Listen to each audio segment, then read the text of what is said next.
Hello, good day. Today, we are going to talk about heavy metal bioaccumulation in Geloina species. And here are the group members: Nelson anak Robert, Norfitryani binti Maroh, Noor Hafiza binti Sanu, and Jessy Marcus Ding. This dataset Polymesoda expansa and Polymesoda erosa in interval cluster size group, including total of individual in each interval cluster group size. Total number of individual for cluster interval 3.0 to 3.9 is 13, 4.0 to 4.9 is 16, 5.0 to 5.9 is 11, 6.0 to 6.9 is 20. And total for all cluster group size is 60. Next is mean and standard deviation of heavy metal content in Polymesoda expansa and Polymesoda erosa. For Polymesoda expansa at cluster 2, heavy metal zincs and ferrums start to depurate by counts. Then huge depuration begin at cluster 3. For copper, the species bioaccumulate from cluster 1 until 3, then it start to depurate. This shows some positive correlation. For Polymesoda erosa, the counts bioaccumulate for zincs, ferrum, and copper from cluster 2 to 3. At cluster 4, the species begin to depurate. In addition, both species not bioaccumulate neither depurate cadmium. Polymesoda erosa doesn't bioaccumulate plumbum and nickels. Next is comparison means concentration with different organization food standard. Based on data, it's shown that heavy metals plumbum and cadmium are dangerous to human health for Organization Food Standard, Malaysia Food Regulation 1985, World Health Organizations, Australia, Singapore, and Thailand country. From our finding, these metals did not exceed the limits of each standard, so it's safe to say that both Polymesoda does not pose threat to human. For other metals, copper and ferrum do exist for Malaysia Food Regulation 1985 and zinc for Singapore standards. This metal do exit limit, but it's still not harmful as these metals are not toxic or exceeding human dose as WHO and Australia did not even put permissible levels to it in marine food. Not sure if it's still tolerable to human threshold tolerance of ferrum, copper, and zinc.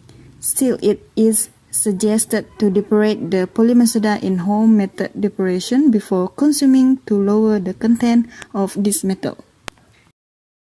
Next, I will explain about the correlation between outer length shell and heavy metal accumulation. By only looking at the shape of the graph, we can see that all of two species in each heavy metal show negative correlation. This is because as outer length shell increase, bioaccumulation of heavy metal decrease. I summarize R value and P value in table based on species and heavy metal. It can be seen that all of R value are negative, which means it is negative correlation. Based on the table, Polymesoda erosa and Polymesoda expansa show moderately strong negative linear relationship in zinc and iron, while other heavy metal have weak negative linear relationship. As for P value, it is considered significant when value does not exceed alpha value, which is 0.05. For Polymesoda erosa, copper and nickel does not have significant negative linear relationship, while in Polymesoda expansa, only copper does not have significant negative linear relationship. To know significant difference between BSAF with cluster size, we use ANOVA with 0.05 alpha level.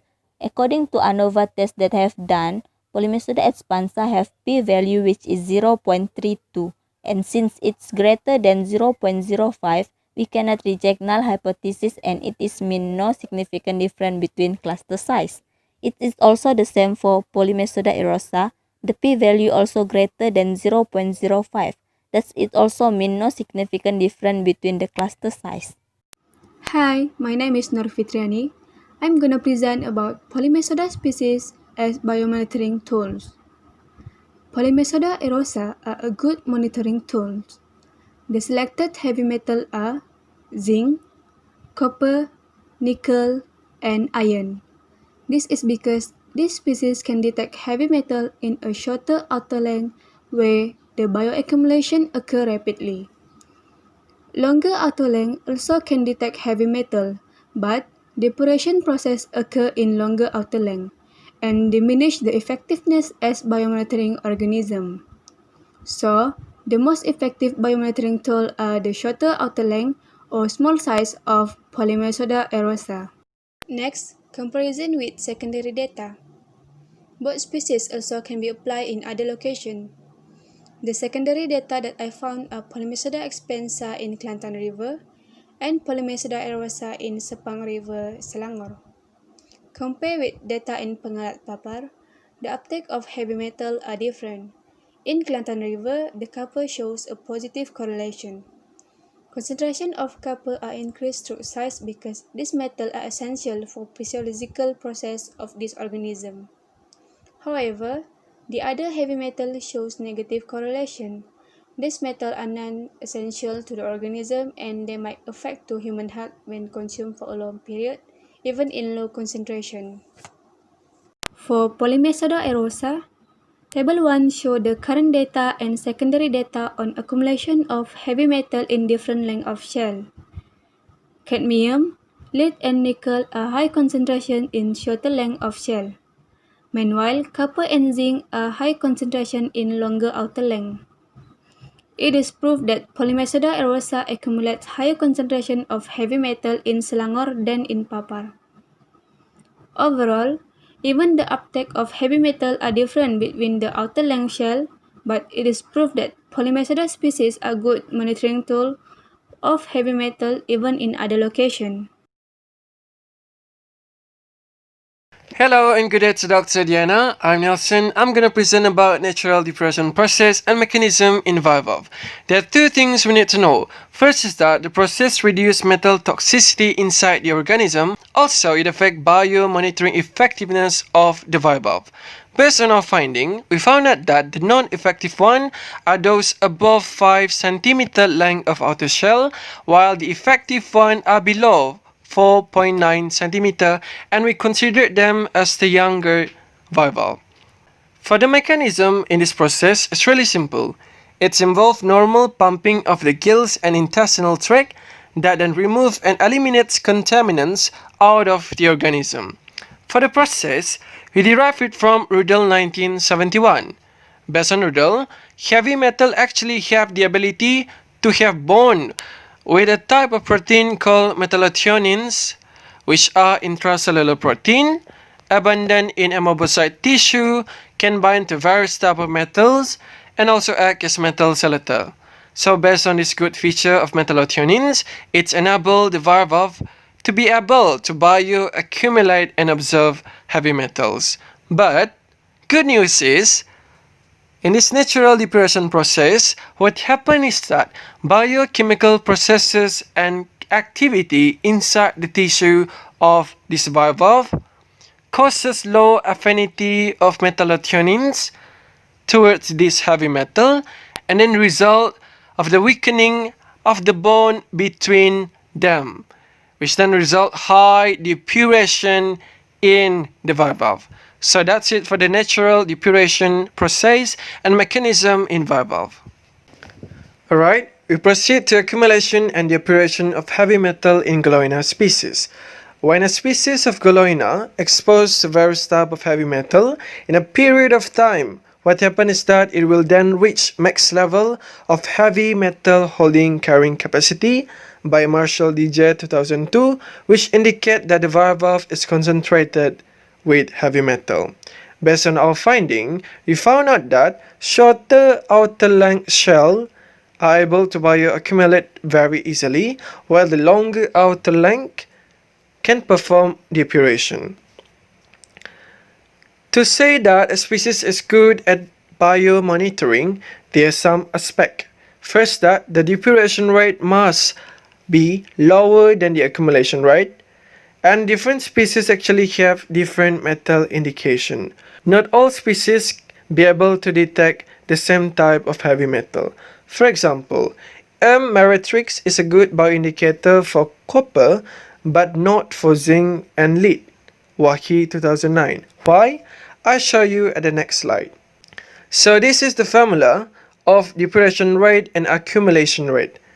For example, metal accumulation is equal to metal level N of metal accumulation minus metal level control divided by days of metal exposure. The same goes with metal depuration. As you can see from the first graph over here, the accumulation rate for copper is higher than its depuration rate, so a Geloina species is very effective for copper.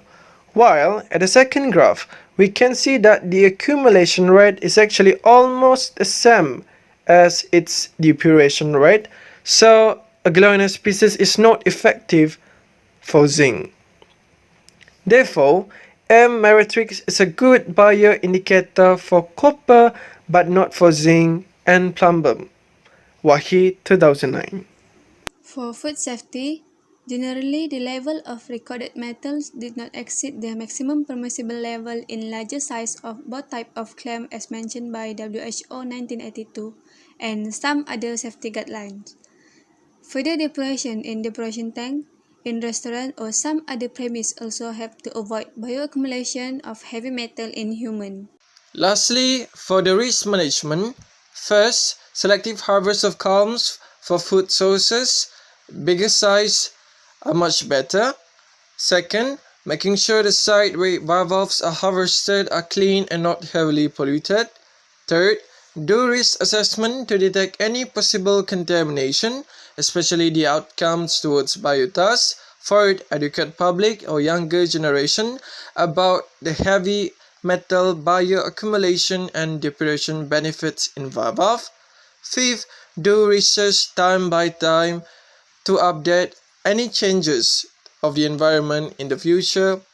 6. Broadcast knowledge management about toxicity in food to media platform. Lastly, pre-depuration, transport and storage for effective depuration. So, that is all from us. Thank you so much for listening. Have a great day, stay safe and take care. Thank you.